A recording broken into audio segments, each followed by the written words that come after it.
Today we're diving into one of the most exciting new dramas hitting the market, The Crow Girl, produced by Buccaneer for Paramount Plus and distributed internationally by ITV Studios.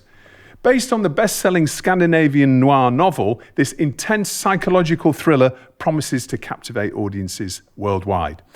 Joining me today are two key figures behind the project. First, we have Richard Tulk-Hart, joint CEO of Buccaneer, whose vision and leadership, alongside Buccaneer's other CEO, Tony Wood, are driving this adaptation forward. And alongside him, we're thrilled to have rock legend Slash, who brings his unique creative talents as exec producer and musical contributor to the series. Richard, Slash, thanks both for being here. Great to see you. Hi. How are you? How are you doing, guys? Are you well? All good? Yeah. Excellent. No, good. Good. Okay, so let's dive straight in and talk about what makes The Crow Girl so special. It's based on a best-selling novel written by Erik Axel Sund, which is a pen name for two Scandinavians, Jerker Eriksson and Håkan Axlander. Can you give us a brief overview, Richard, of the show and the cast and what makes the story stand out? Sure. So the show stars Eve Miles, Catherine Kelly, and Dougray Scott. There's so much to this show, but we've got a limited amount of time. So in short, the bodies of young men start stacking up in public places in the UK. And DCI Kirkland, played by Eve Miles, and Sophia Craven, played by Catherine Kelly, who plays a psychotherapist, come together in order to try and work out what's going on and find a murderer. So over 6 episodes in season 1, the implication being seasons 2 and beyond, of course, I've got to say that.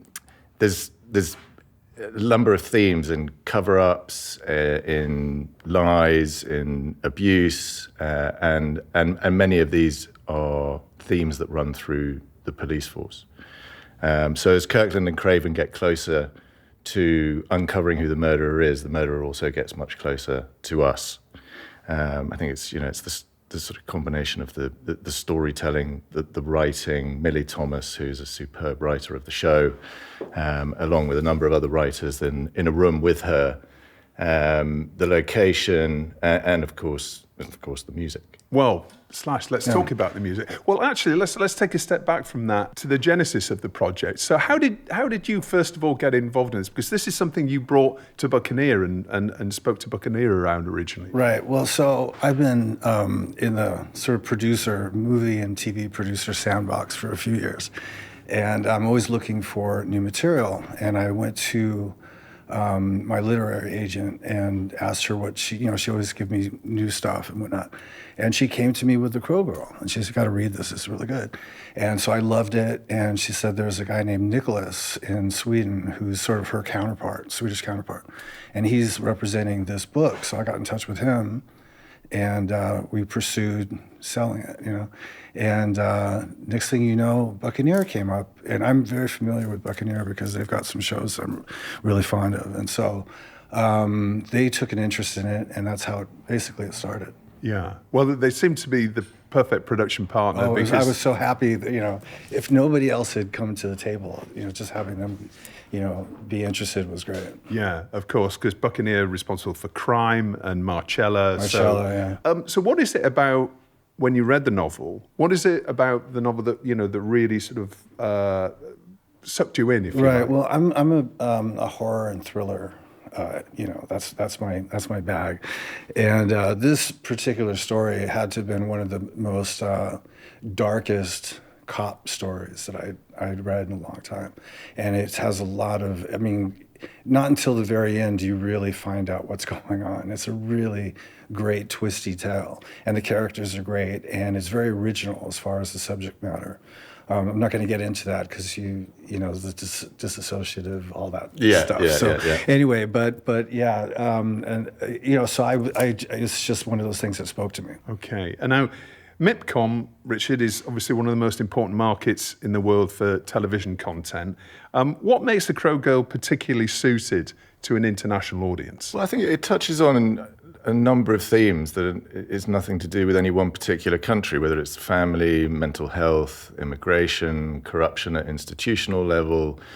And those things are always a good bedrock for anything that's going to sell around the world. and be relatable. I mean, the key is it's got to be relatable.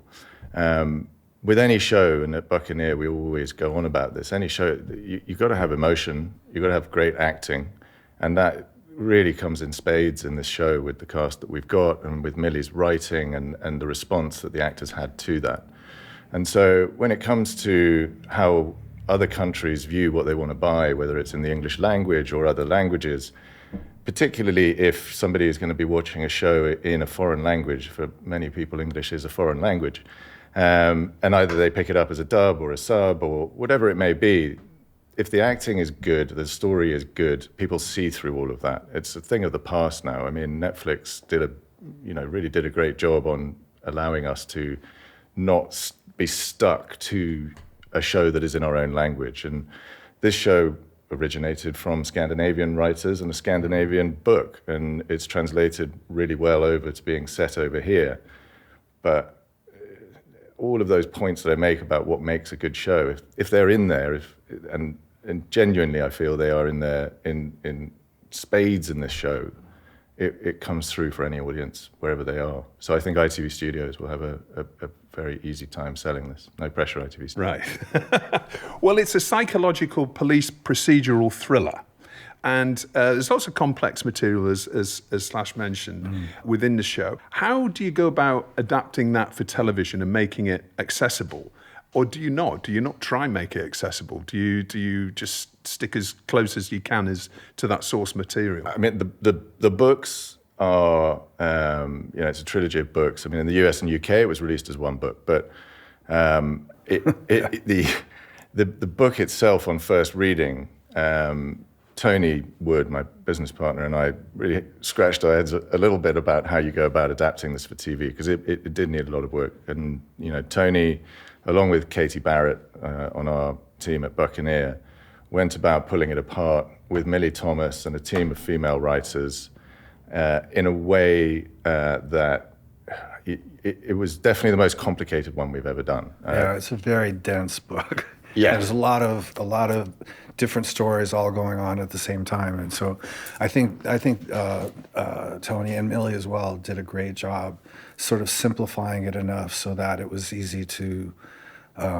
sort of put into episodes. Yeah, and I think equally at a moment in time where the industry is, it's had a rough ride.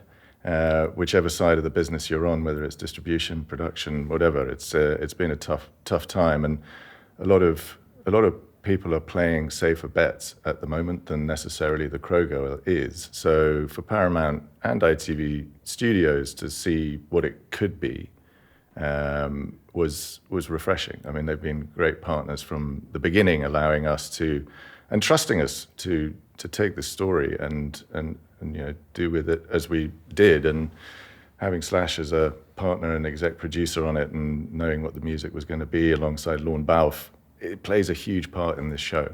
More than most shows we've worked on, the music is a really important part. Yeah, well, let's talk about the music, Slash. I mean, how did you approach writing and scoring? And let's talk about Lorne Balfe's involvement as well, and how you're both approaching the overall soundtrack. I was really interested in the score, but at the same time, I knew that I didn't have time to commit to composing an entire score.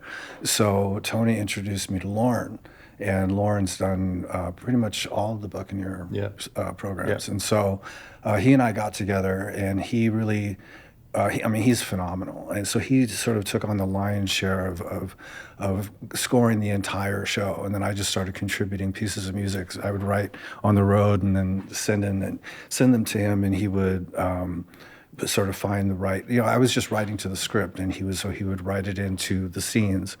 And then there was a theme song that is really good that I contributed to as well.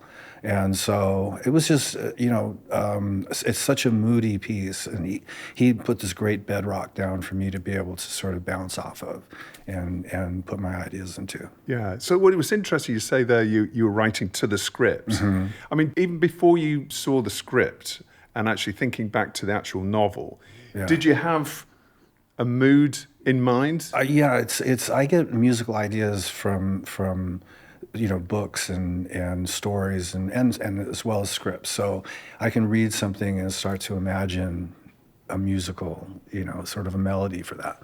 And that started pretty early on. So when I started working with Lauren, I had some definite ideas already. And has that changed? Because presumably you're starting to see bits of the production now, and I know you've been on set. Has that changed your approach to the music as the project's developed? It doesn't really change the melody so much, but I think more importantly, when I start to hear what the instrumentation is that Lauren's doing, then it starts to change the idea of the certain sounds that you're going to use. It's hard to explain, but and when you actually see something, you just start to get more ideas, or there's a little bit more depth to the ideas that you get. Yeah. Okay. And will it see the light of day in its own right, do you think, maybe one day? I don't know. That's a good question. I mean, the theme song's great, and I think I have a feeling that they're going to want to do something with that, because it's a song in its entirety, and it's really cool. As far as the soundtrack to the show, that's hard to say, but we'll pitch for it. Yeah. All right. Okay. Well, watch this space. Now, Richard, given the popularity of Scandi Noir in recent years, how does The Crow Girl fit into the Scandi Noir genre? Does it? I mean, obviously it does, because it's come from a Scandinavian home and two amazing writers. Yeah, it's a tough one. Look, there are nods to Scandinavian noir in it. I think that pulling it out of Scandinavia itself and over to the UK gives it a freshness, and Millie's writing gives it a freshness that I wouldn't label it a Scandi Noir, but a fan of Scandi Noir would love this, yes. But I think it sits as at the end, it's a psychological crime thriller based around a police procedural that is unmistakably set in the UK, with international themes. Yeah, you've got me on this one. I think there's nods to the noir area. Yeah. Okay, so fans of Scandi Noir will enjoy it, but perhaps it's wrong to categorize it as a Scandi Noir. Probably as a producer you're going to say this, but I feel it's probably got a wider audience than necessarily Scandi Noir did. I think it goes beyond that. I could see my 80-year-old mum enjoying this, and she wouldn't enjoy Scandi Noir. Right, okay. Okay. Well, let's take the opportunity to have a quick look at The Crow Girl. Hello? Are you there? Traced a recruitment consultant in his early 30s, Steve Cooper, no record of any kind, on his way in now for interview. Have we run the profile through MPU? No one matching his description has been reported missing. No specific identifying characteristics to narrow down a search that wide. Don't know his heritage, could be fucking anyone. Age? 16, 20 at a push. We should contact Child Protection. See if he matches anyone. He might have just slipped through the cracks. Why wouldn't anyone want to report their own child missing? Well, it might be a foreign national. Could be. Or could be a refugee, holidaymaker, traveller, so... Maybe they don't know they're missing at all. What if he's vulnerable? Well, of course he's vulnerable, Mike. He's dead and nobody's reported him missing.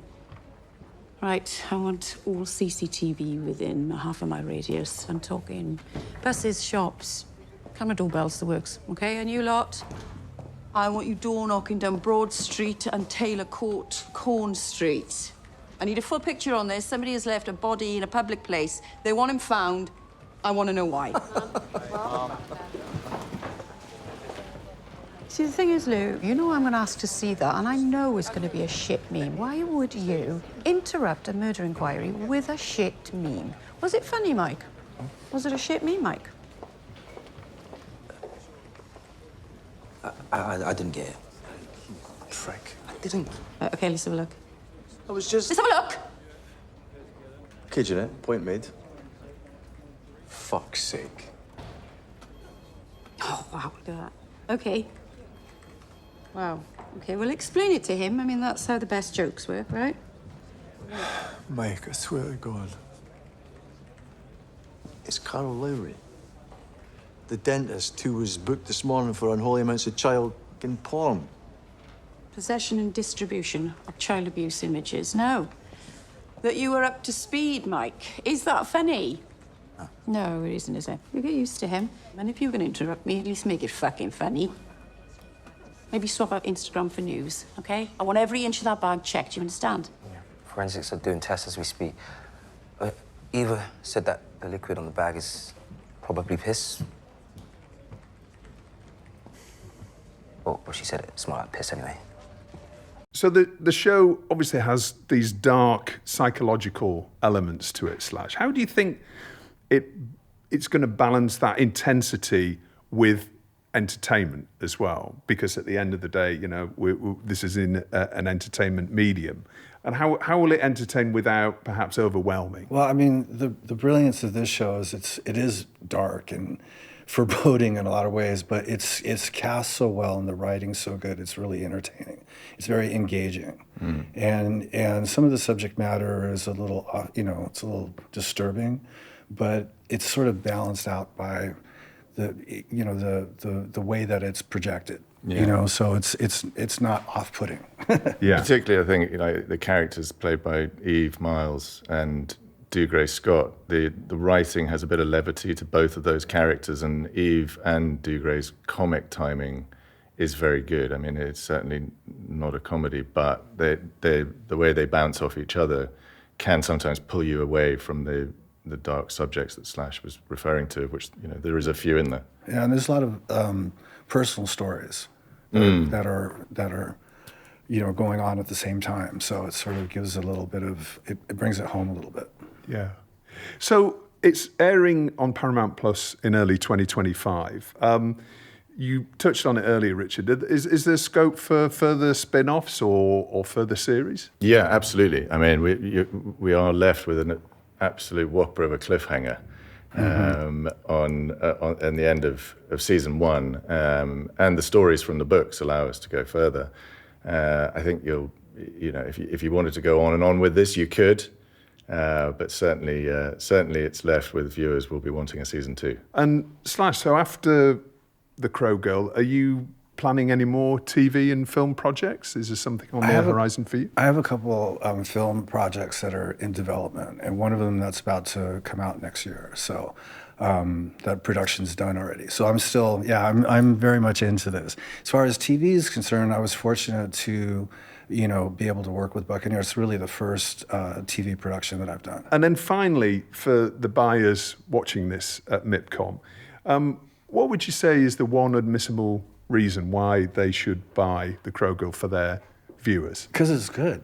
It's really good, and the cast is great. It's really, like I was saying before, it's really well written. It's a very well thought out presentation. It's very entertaining. I watched it all the way through up until it was finally edited and everything in colors, and I was like, this is really a good show. So there you go. All right, you would watch it even if you weren't involved. I've been watching it just for the enjoyment of watching it. I've played it for a couple of people, my girlfriend at home and stuff like that. Go and check this out. And it's really good. People who didn't know what it was or that have seen it have been like, oh, this is amazing. Yeah. All right, Slash, Richard, thank you so much for joining me on this week's special telecast for MIPCOM. Good luck with the show, and good luck to ITV Studios with selling it at the market. Yeah. Cheers. Thanks.